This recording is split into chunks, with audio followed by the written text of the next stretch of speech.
And of course, it is tempting, and again, here I'm talking about national trends, not particularly Georgia Southern, but it is tempting for administrators when they look at the budget to push the envelope on temporary faculty.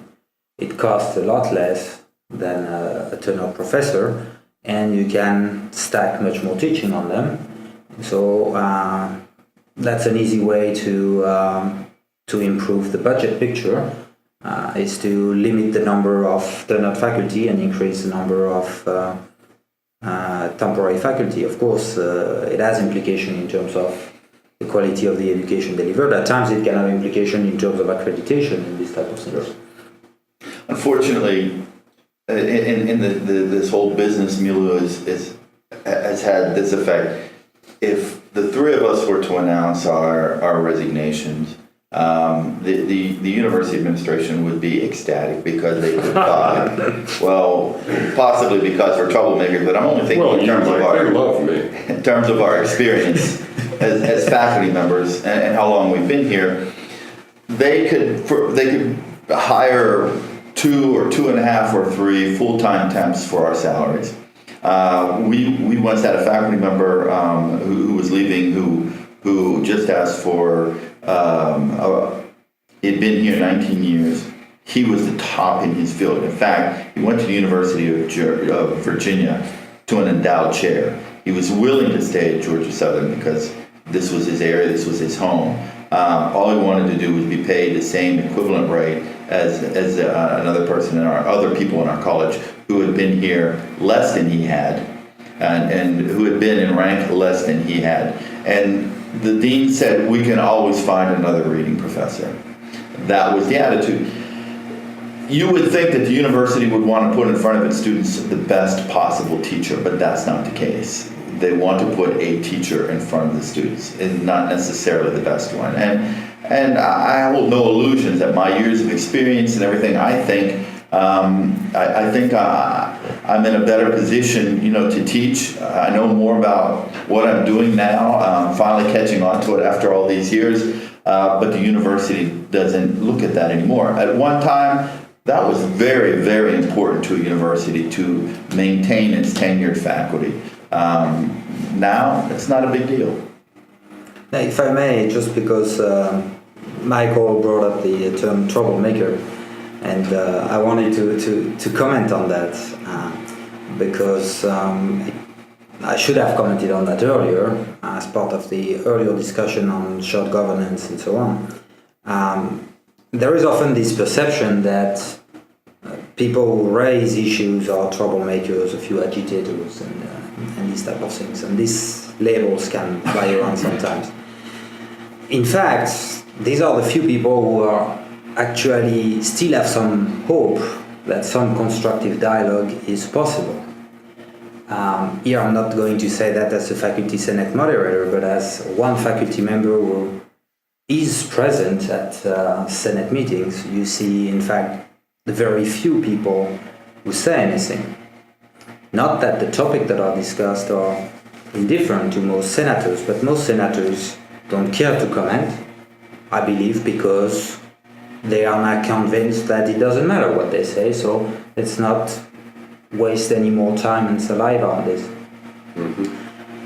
The few people actually try to make a case for the position of the faculty are often considered as a few disgruntled agitators.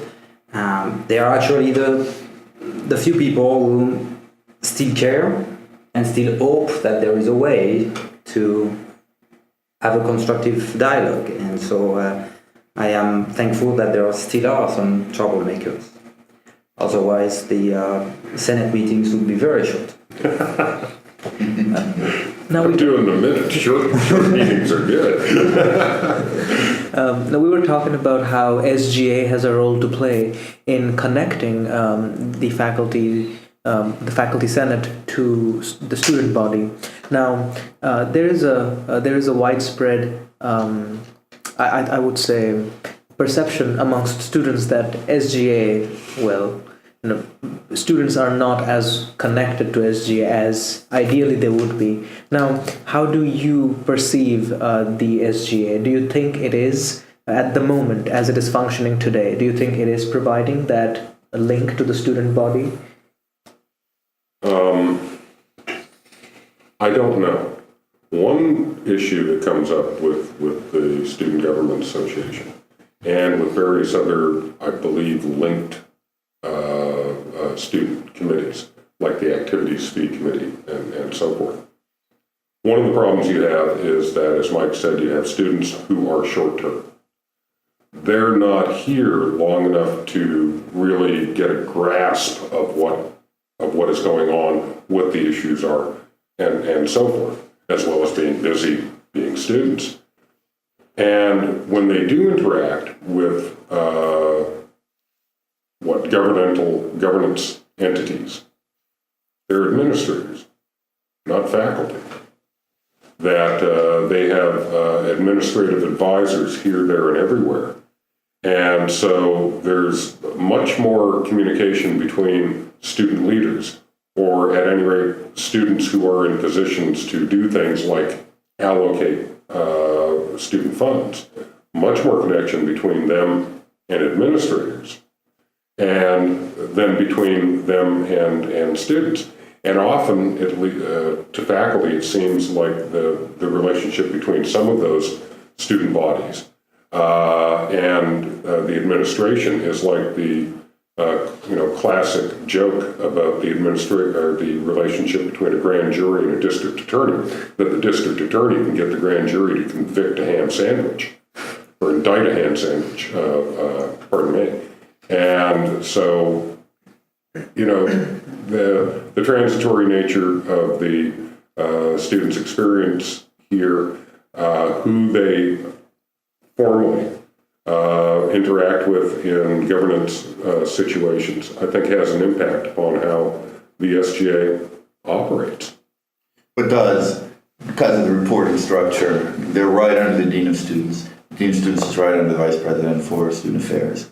And students, listen to these leaders, and things have really radically changed in the student affairs, academic affairs world, where one time years ago here we were really partners in things, but I think there's a growing perception that student affairs is involved in making the university much more of a resort-like place, and that there is less focus on preparing them academically. They probably would shoot me, to hear me say this, but you can't help but look around and not think that. An 18-hole golf course, shooting an archery range, all the amenities that we're offering and currently building, eateries and those sorts of things that we're constantly bringing on.